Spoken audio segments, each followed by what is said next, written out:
One of the things I love,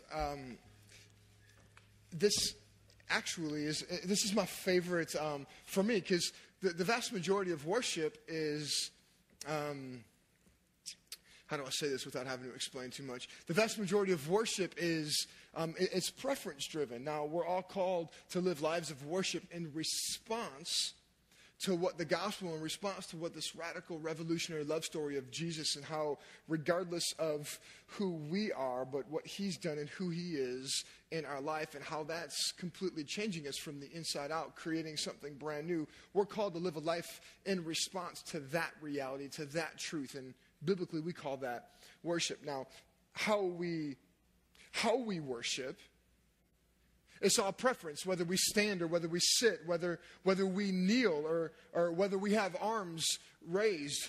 Now, obviously, at different points and at different moments in life, we respond differently. For me, I'm just saying, I love raw, stripped-down worship. It kind of, for me, it kind of comes back to, the heart. I love media. I think the lights are great.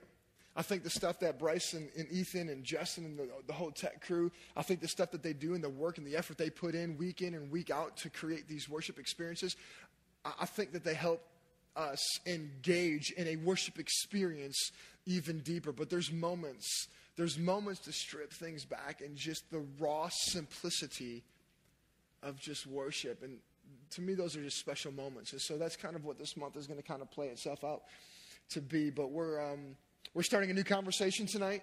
We're coming off of a 5-week conversation called The Portrait. And essentially what we did is we kind of walked through for 5 weeks this massive biblical story from the beginning to the end. And really you can find it in 4, smaller stories that make up this larger story. But essentially it's called the creation, it's called the fall or the rebellion, it's called the rescue or the redemption, and the restoration. So creation, the rebellion, the rescue, and the restoration. And we know that God has created us for something deep and something more, with purpose and intentionality. We know that we walked away from that. We know that through sin we rebelled against the heart of God. But we know that God's plan A has always been Jesus.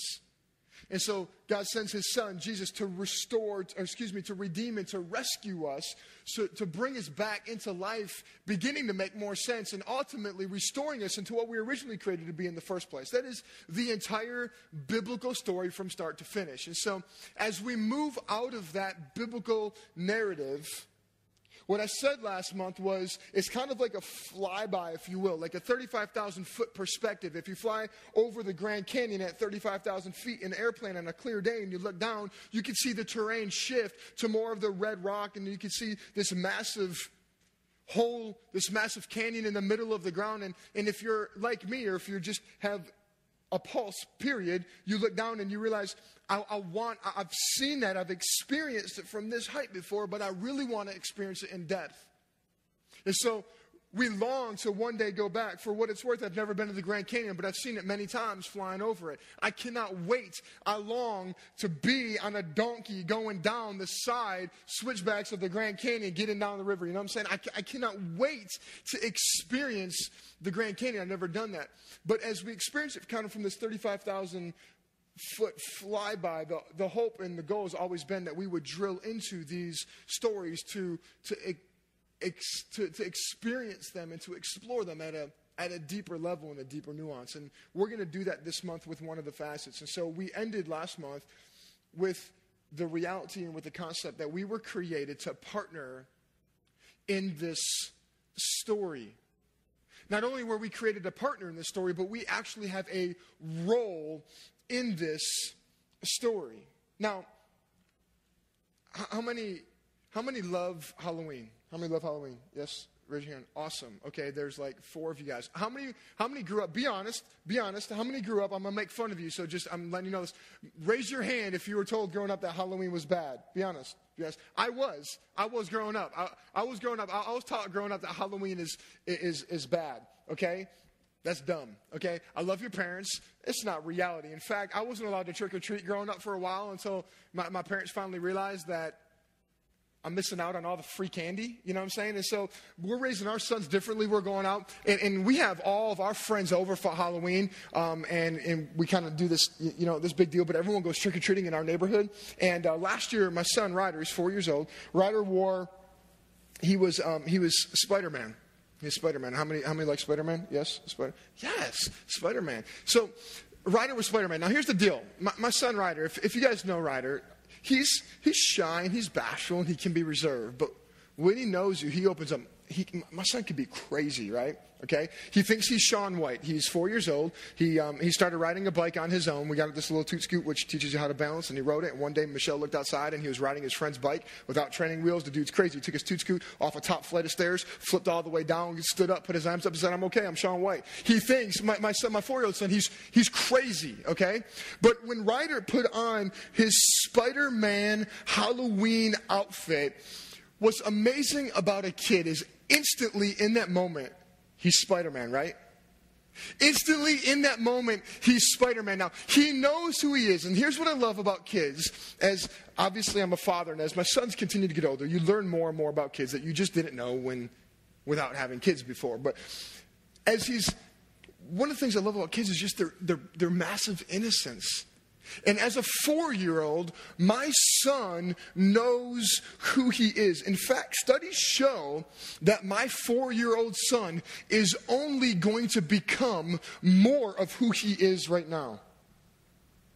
My 4-year-old son isn't going to change in his personality, in the things that he likes. He's not going to change that much. My 4-year-old son, for the rest of his life, I believe, is going to be a little bit bashful in large crowds. When he gets in large crowds, you can see him on a Sunday morning kind of put his hands in his pocket, and he kind of he's just bashful and he's shy. But when he gets to know you, he just opens up to this unbelievable personality he has. But in the moment he puts on Spider-Man costume, I'm telling you, he is shooting webs at people. He is in trick-or-treating last year. My son was diving over bushes and shrubs, taking out the enemies, right? Now, Ryder knows, because he has seen clips of Spider-Man, of the movies before. I've showed him clips. He has seen, we've rented like the animated movies and the series of Spider-Man. Ryder knows everything that Spider-Man does.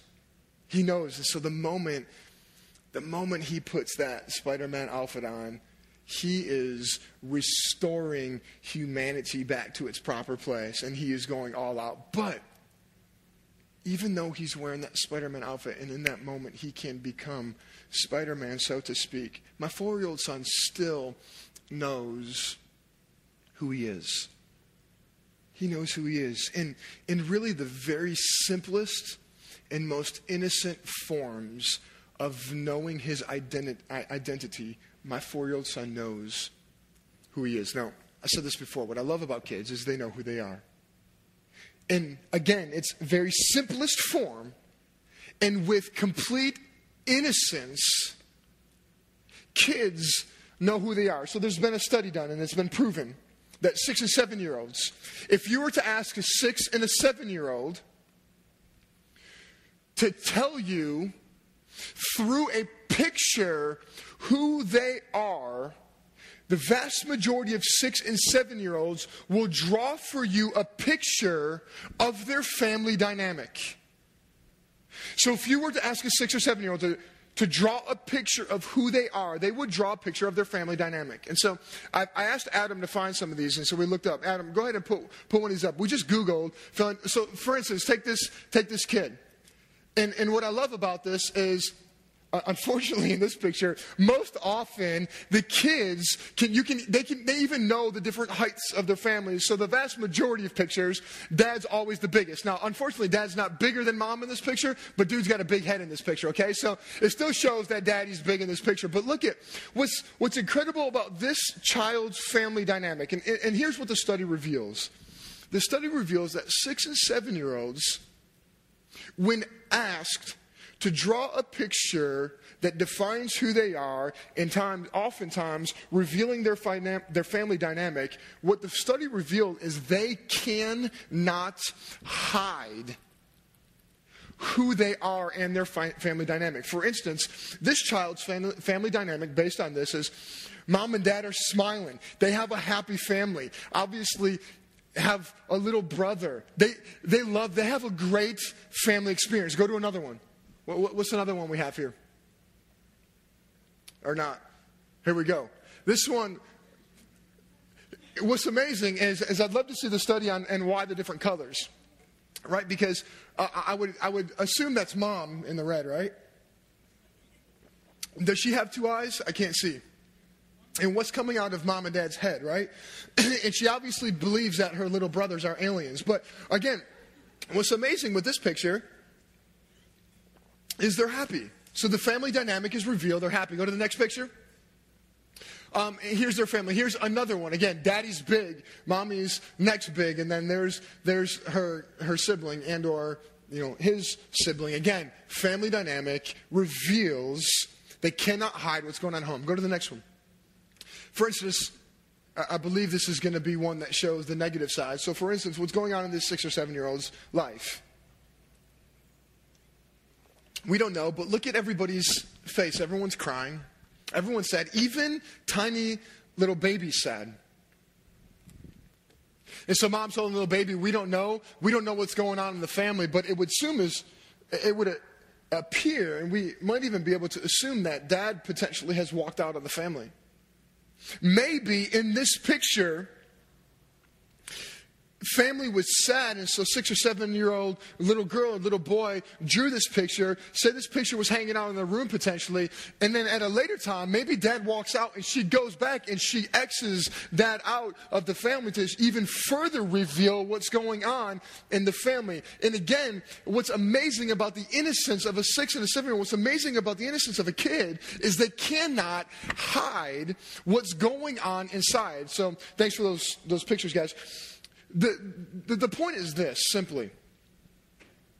I don't know at what points, and it's different for all of us, but I don't know at what point in our life we begin to hide.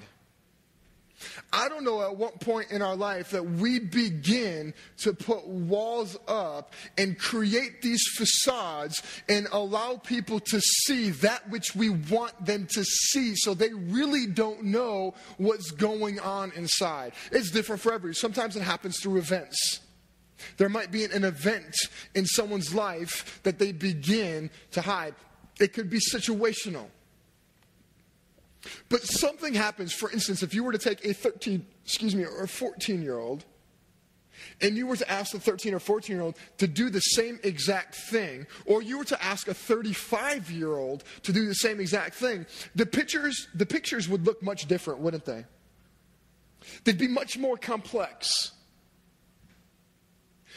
A 13 or 14-year-old, even in the last bit of innocence that they may have, and in the life of a 35-year-old, they would begin to draw what it is that they want you to see about them.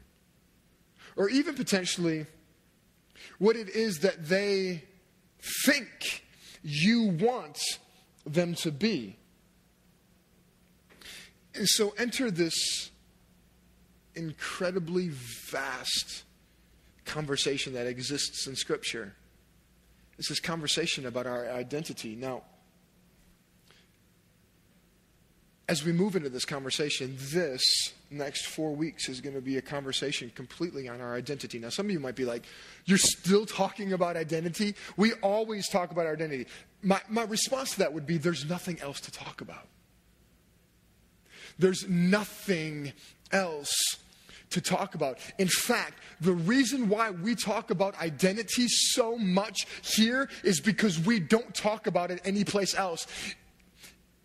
But we talk about it all the time.